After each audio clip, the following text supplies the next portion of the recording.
Hi, I'm Aimer, and today I'm going to talk about transphobic comments and how you can cope with them. Firstly, I'm going to give you some background information because maybe you're wondering why I got hate comments on my non-binary transgender identity. So I'm a musician from Belgium, and like a month ago I released an EP, a small album, on which there's one song in particular, Birds You Can Fly, which is about coming out as non-binary. With this song I also released like 3 official music videos in which non-binary people and friends of mine explain through cardboards what being non-binary means to them.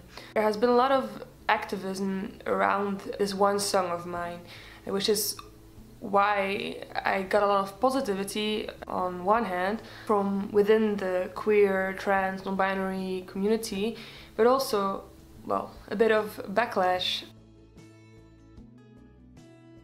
So I want to start with saying that there's not like one way to cope with hate in general, whether it's transphobia, homophobia, racism, like anything, any kind of hate. I am someone who is more like moderate in how I handle these things. Politically on the left side, I'm a lefty. I'm also like a real lefty, I'm like left-handed, but okay, that's another thing.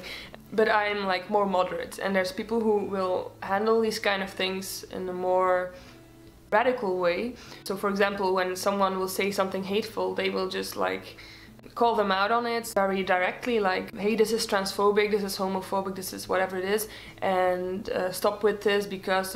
Mostly when I see radical people reacting, it is, well, it is kind of hate against hate, I guess. Well, they have the right to be angry. It's not okay when someone is transphobic. It's never okay when someone says something transphobic to you, whether it's coming from a place of just being uneducated or ignorant, or it's from someone who is really a transphobic person and who knows a lot about it but just like is against it.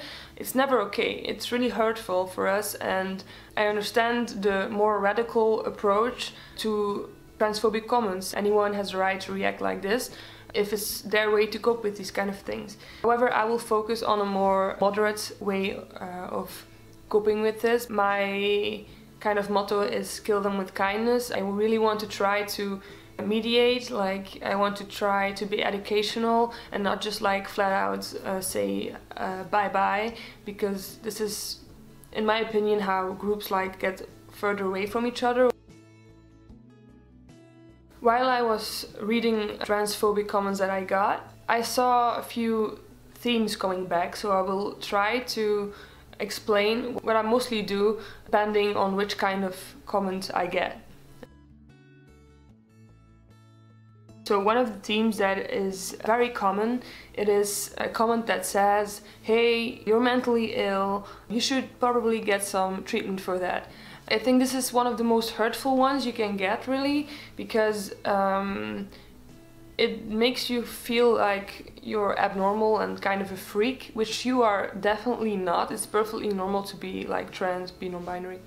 It is a very conservative view on being trans. It comes from the whole history that we have with the very medicalized view that has been there on our identities, I guess. It hasn't been that long ago since they took it out of the DSM, you know, the book with all the mental illnesses and symptoms listed. People are sometimes still stuck in what they were taught back then. It doesn't really help that the mainstream media still portray us in one specific way, which is the medicalized way. The story that is often told is that a trans person is someone who will go into transition, and this transition will almost always be physical. While this is the case for many of us, it is also not the case for many of us. Transition can just mean changing your pronouns, changing your gender expression, finding clothes that are more like comforting. It can mean a lot of things, and if you need hormone replacement therapy, which is HRT, that's the abbreviation of that, or you need an operation or multiple operations, that's totally fine. We all are looking for what makes us most comfortable, but there are people who are not like that, and I think the mainstream media definitely doesn't help countering transphobic comments that are about this. So I will read like comments that I got that are a bit like this. Someone said, I bet the only way didn't say it like that. I bet the only way you can reproduce is as the gender you were born as. You're a liar and mentally deranged. I answered, hi there, nice to meet you. My parents always taught me not to lie, so I promise I am only telling the truth here. I swear under oath. It's not educational, but I just try to be kind because maybe they will be kind back. Here's someone who said, oh, a song about mental disorders. Good for you. Now get help for your mental disorders. I took the opportunity for this to promote my music because my music is about mental health, so I just said like, hey, my album is coming out, it is about mental illness, if you want to check it out, go ahead.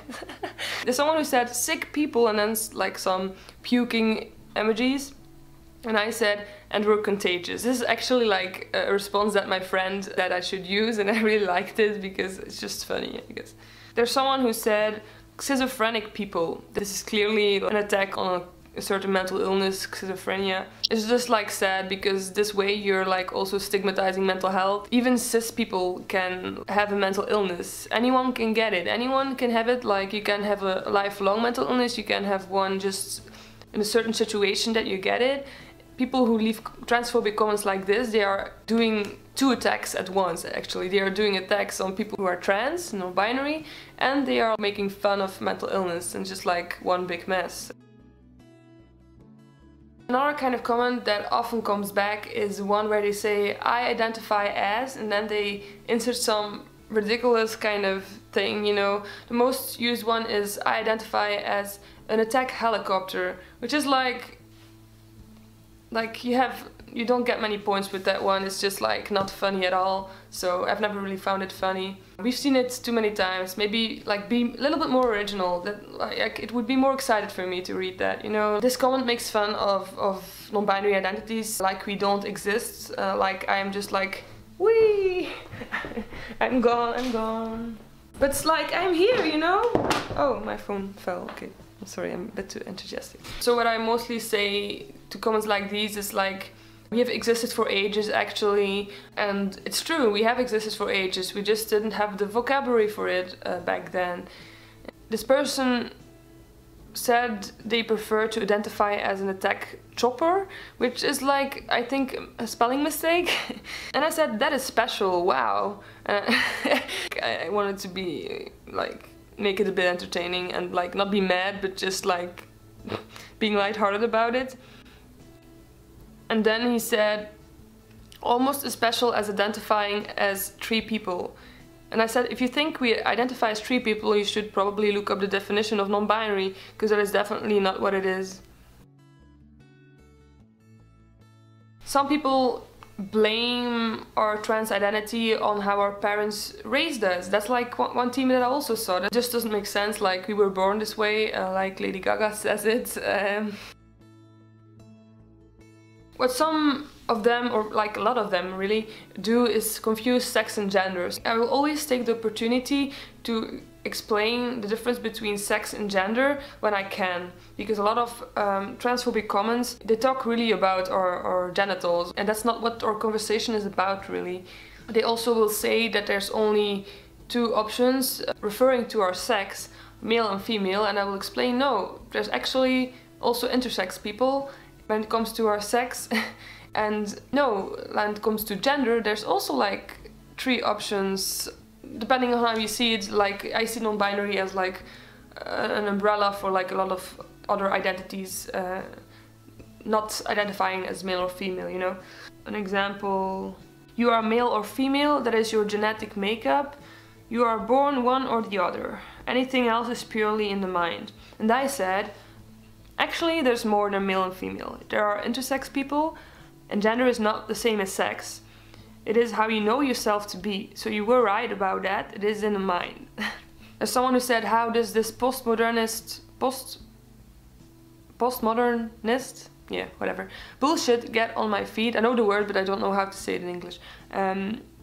Oh, and you have 3 choices: male, female, and batshit crazy. So it's good that they are really validating towards like there's really 3 options, so that's really great. But they are saying that the 3rd option is batshit crazy, so I just said I love you too. Sometimes I do that. Also, it takes less time to answer like just I love you too, or hey, thank you for commenting, and like just leaving it at that. It takes less energy from me, and I still feel like I haven't been angry back, so maybe they will just appreciate that even though they are the one spreading hate, I am the one who is like just being kind back. No, this is something that I see coming back sometimes, that they, them is grammatically incorrect. I just try to explain then that actually it is not, and that vocabulary, it evolves over time, so we just found words that really help us be seen and feel comfortable, and it's okay that you are still practicing to integrate it in your speech. Just be aware that it really exists, and it's even in the dictionary right now, so like you cannot keep using that argument now. It's like it's even in the dictionary, so yeah, we won. If you are doing activism, or even if you're not really doing activism, but you find yourself receiving hate towards your gender identity and or expression, check on yourself if you are mentally doing well, because it can be really draining to receive comments like that.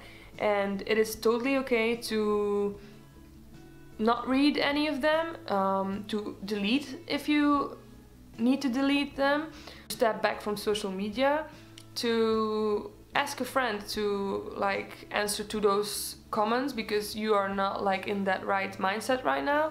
You can all do that, and it's totally valid and totally okay. It's normal for an activist to receive backlash. It proves that we need to do our work, but at times it's just too much, and then we need to take a step back to reload so we can start fresh again after some time. And people will just like be patiently waiting for you to come back, so that's okay. Remember, there's more positivity than hate out there. Some people are just like looking at you and like rooting for you on the sideline. Haters really are happy to spread their hate, so don't let it like consume you, and try to see that there's many people who are positive about what you're doing and focus on that. So yeah, keep being you and don't let the haters get to you. You are really valid and you don't deserve this hate. You never deserve it. I'm Aimer, and you can like subscribe. This is like my first video, first talking video really, and I hope to do many more. Let me know in the comments if you have any suggestions on what I could talk about in the future, and maybe check out my music. It's on my channel Aimer. I will also link it somewhere in the description maybe. Have a nice day.